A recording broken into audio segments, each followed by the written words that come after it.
नमस्कार साथियों, आप जानते हैं कि सत्र 19-20 में बीएससी सीएससी की अकादमिक क्षमता वर्धन के लिए राज्य शिक्षा केंद्र के साथ मिलकर एक क्षमता वर्धन कार्यक्रम की योजना बनाई गई थी। उसमें प्रशिक्षण मॉड्यूल और उससे जुड़ी प्रतिभागी अध्ययन सामग्री बनाई जा चुकी थी और उससे संबंधित सभी एसआरजी के सदस्यों के प्रशिक्षण भी पिछले सत्र में किए जा चुके थे। लेकिन जिला स्तर व ब्लॉक स्तर के प्रशिक्षण बाकी थे। उन्हें भी आमने सामने के प्रशिक्षण के तरीके से ही करने की योजना थी, लेकिन कोरोना की वजह से उन प्रशिक्षणों को अब ऑनलाइन करने की योजना बनाई गई है। प्रशिक्षण में आमने सामने व वर्चुअल दोनों ही तरीकों की कुछ तो मजबूतियां हैं और कुछ सीमाएं हैं। जहां आमने सामने के प्रशिक्षण में प्रतिभागी व प्रशिक्षक दोनों आमने सामने होते हैं, एक दूसरे से बातचीत कर सकते हैं, दोनों का सौहार्दपूर्ण संबंध बन सकता है, वहीं ऑनलाइन प्रशिक्षण में यह मुमकिन नहीं हो पाता है। जबकि ऑनलाइन प्रशिक्षण की खासियत यह है कि इसमें अगर आप कोई हिस्सा समझने से छूट जाए तो आप उसे दोबारा तिबारा सुनकर समझ सकते हैं। इसी तरह ऑनलाइन प्रशिक्षणों में एक साथ बहुत बड़ी संख्या में प्रतिभागी हिस्सा ले सकते हैं, लेकिन उनमें से सक्रिय भागीदारी कुछ की ही हो पाती है। जबकि आमने सामने के प्रशिक्षण में प्रतिभागी सीमित संख्या में ही हिस्सा ले पाते हैं, लेकिन ज्यादातर की सक्रिय भागीदारी संभव हो पाती है। इन दोनों के उपयुक्त मिश्रण का प्रशिक्षण में इस्तेमाल किया जा सकता है, लेकिन अभी कोरोना की वजह से हम सिर्फ ऑनलाइन प्रशिक्षण ही आयोजित कर पा रहे हैं।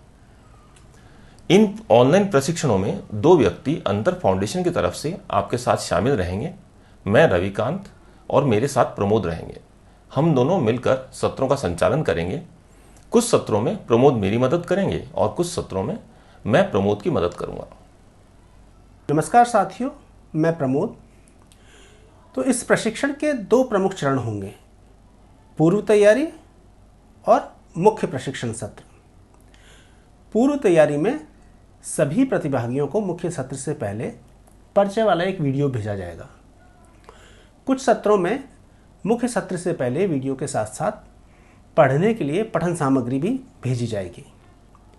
वीडियो में सत्र परिचय तथा उससे जुड़े कुछ सवाल होंगे और प्रतिभागियों यानी आप लोगों से उम्मीद की जाएगी कि उस वीडियो को देखें और उस वीडियो या पठन सामग्री में उठाए गए सवालों को दर्ज करें, उनके जवाबों को अपनी नोटबुक में दर्ज करें। अगर उस पठन सामग्री पर भी कोई सवाल है तो वो सवाल भी आप अपनी नोटबुक में दर्ज कर सकते हैं। इसके बाद मुख्य सत्र आयोजित किया जाएगा। प्रशिक्षण सत्र में बातचीत ठीक से चल सके उसके लिए कुछ मुख्य बातों का ध्यान रखना होगा। वे इस प्रकार हैं।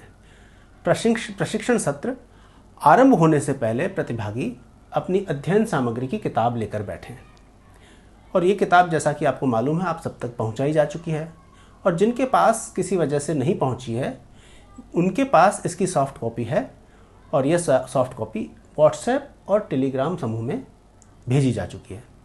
इसी के साथ नोटबुक तथा पेन लेकर भी बैठें।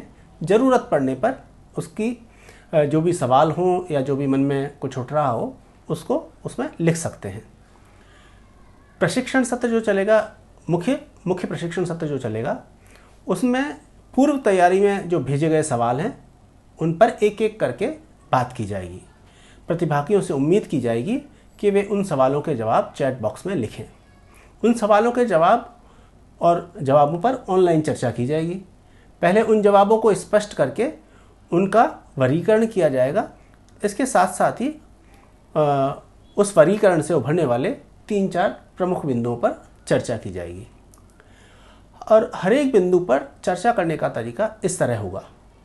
पहले सभी के सामने बिंदु रखकर प्रतिभागियों से उस पर उनके विचार लिए जाएंगे। इसके बाद उन विचारों को समेकित कर उस बिंदु पर आगे काम करने के खाके पर बात की जाएगी। इसी तरह से हर एक बिंदु पर काम किया जाएगा और अंत में सत्र का समेकन किया जाएगा और समेकन के बिंदुओं को आप सभी को पुनः भेजा जाएगा। शुक्रिया।